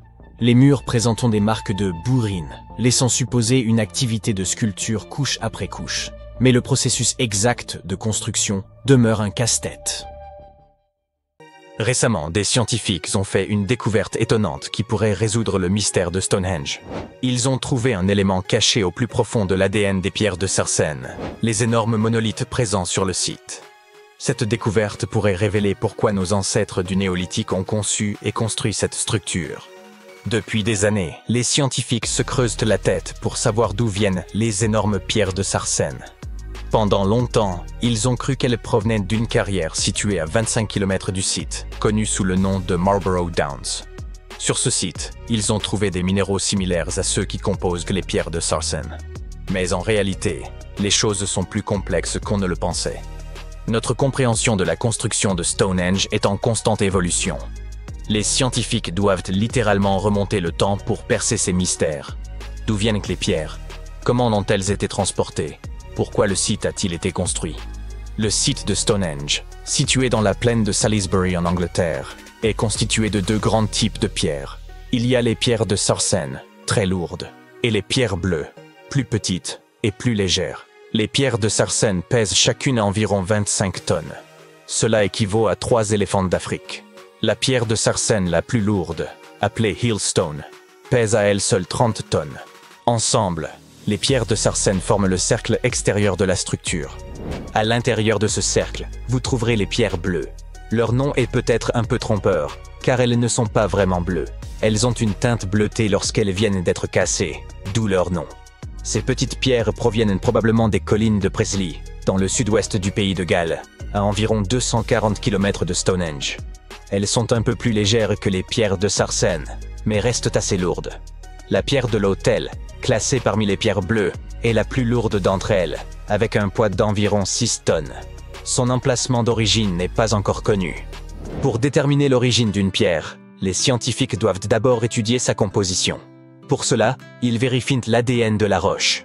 Ensuite, ils recoupent la structure de la pierre avec les minéraux présents dans le sol pour voir s'il y a concordance. La plupart des pierres de Sarsène que nous voyons dans le sud de l'Angleterre sont en fait constituées d'un type de grès connu sous le nom de silcrète. Il s'agit d'un sable durci par les eaux souterraines pendant des millions d'années. Ce processus est principalement produit au cours d'une période appelée le Paléogène, il y a quelques 65 à 23 millions d'années. Ces pierres de Sarsène ne se sont pas formées en une seule grande plaque, mais par parcelles, comme si la nature avait créé de petits jardins de pierres un peu partout. Les scientifiques expliquent que les pierres de Sarsène se sont répandues de manière aléatoire, souvent dans des zones isolées. Au fil du temps, nombre d'entre elles ont été enfouies sous des couches d'argile et de craie. ce qui a contribué à leur préservation. Lorsque les bâtisseurs de l'Antiquité se sont mis en quête de matériaux, ces pierres leur ont probablement semblé parfaites pour la construction d'une structure aussi impressionnante que Stonehenge. En fait, on a utilisé des pierres de sarcène dans toutes sortes d'ouvrages, des villas romaines aux églises médiévales en passant par les bordures de routes et les murs de culture. On pourrait dire que ces pierres étaient le matériau de prédilection des bâtisseurs de l'Antiquité et qu'elles ont continué à être populaires même à l'époque moderne. Ce fait a amené les scientifiques à se demander si toutes les pierres de sarcène, utilisées pour construire Stonehenge, ne provenaient pas du même endroit. Ils ont identifié des sites dans tout le Royaume-Uni, dans des régions telles que l'Oxfordshire et le Kent. Après des centaines d'années d'études, les géologues disposent enfin du type de technologie appropriée pour déterminer l'origine des pierres. J'aimerais pouvoir vous dire qu'il s'agit d'un lieu tenu secret, très éloigné du site. Mais il s'est avéré que les pierres de sarcène proviennent en réalité de West Woods, une forêt située tout près de Stonehenge. Un nouveau facteur est entré en jeu lorsque des fouilles ont mis au jour des trous de pierre, indiquant qu'au moins 6 piliers de pierre bleue avaient été retirés dans les collines de Preseli, sur le site de Waunmain, au cours de la préhistoire. Il y avait là un cercle de pierre, et l'on pense que certaines des roches de Stonehenge ont été récupérées dans ce cercle plus ancien. Si cela est vrai, il se pourrait que Stonehenge fasse partie d'un ensemble beaucoup plus vaste de sites anciens. Si c'est bien le cas, Stonehenge ne serait que la cerise sur le gâteau d'un projet de plus grande envergure. Un peu comme la pièce maîtresse d'un paysage de monuments, de monticules, de cercles de pierre et d'autres choses très impressionnantes. C'est la raison pour laquelle les scientifiques veulent absolument savoir d'où viennent les pierres. Cela pourrait permettre de comprendre pourquoi et comment Stonehenge a été construit. Stonehenge n'est pas apparu du jour au lendemain. Il a été construit en plusieurs étapes sur des centaines d'années. Il ne s'agissait probablement pas de l'œuvre d'une seule personne, mais d'un grand projet communautaire qui a évolué au fil du temps. Chaque génération de bâtisseurs a apporté ses propres idées, créant une structure qui allait durer des siècles. La première étape remonte à environ 3100 ans avant notre ère. Un fossé circulaire a été creusé et quelques pierres bleues ont été installées, formant une sorte d'anneau de départ. Plus tard, ils ont ajouté les pierres de sarcène et ont même surmonté certaines d'entre elles de pierres horizontales afin de former ces fameuses arches que vous voyez aujourd'hui. Ce qu'on appelle les trilithes. Ces bâtisseurs de l'Antiquité avaient bien des défis à relever. Comment déplaçaient-ils les pierres? Une vieille théorie, connue sous le nom de route de glace, suggère que les pierres ont été déplacées sur des chemins naturels et glacés au cours de plusieurs hivers. Ils auraient ainsi simplement fait glisser les pierres jusqu'à Stonehenge. Mais nous parlons là d'une distance de plus de 160 km, c'est donc assez invraisemblable. Quoi qu'il en soit, cette théorie a été démentie, parce qu'il faisait plus chaud à l'époque qu'aujourd'hui. Il y a aussi la théorie de la rivière. Les pierres auraient été transportées par voie d'eau depuis leur lieu d'extraction jusqu'au site. Mais les pierres de sarcène sont beaucoup trop lourdes pour cela. Cette théorie a donc également été abandonnée. En clair, personne ne sait comment les pierres ont été déplacées. Les recherches menées à Stonehenge ont dévoilé un autre élément scientifique intéressant.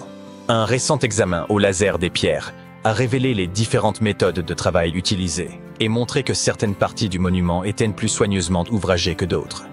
En particulier, le côté nord-est et les faces internes des trilithes centraux ont été minutieusement taillés. Pour information, un trilithe est une structure composée de 3 pierres. 2 énormes monolithes sont surmontés d'un troisième qui les relie entre eux. En grec, ce mot signifie simplement « qui a 3 pierres ». Quoi qu'il en soit, la grande question, et la raison pour laquelle Stonehenge est si célèbre, est de savoir pourquoi il a été construit en premier lieu. Les théories vont bon train, et certaines semblent tout droit sorties d'une série de science-fiction. Voici un bref aperçu des idées les plus populaires. Il y a bien sûr la théorie du calendrier solaire. Elle suppose que les pierres sont alignées sur les mouvements du soleil, en particulier lors des solstices d'été et d'hiver. Lors du solstice d'été, le soleil se lève à gauche de la Hillstone, la seule pierre à l'extérieur du cercle principal, éclairant ainsi l'ensemble du monument. Certains disent qu'il s'agit là d'une espèce de calendrier antique permettant de marquer les jours les plus longs et les plus courts de l'année. Certains archéologues pensent que Stonehenge pourrait avoir été un ancien site de guérison. Des morceaux de pierre bleue portent des traces de burin, probablement faites par des gens qui croyaient qu'elles pouvaient guérir des maladies. Selon une théorie, les gens venaient à Stonehenge de tous les coins du pays dans l'espoir d'y trouver un remède à leurs maux. Certains pensent que Stonehenge était un lieu très populaire, un endroit où les gens se rassemblaient. Certaines preuves suggèrent que des communautés très éloignées les unes des autres se retrouvaient à Stonehenge pour des célébrations, des festins et des cérémonies. Un examen des ossements trouvés à proximité montre que les gens parcouraient parfois des centaines de kilomètres pour se rassembler sur ce site.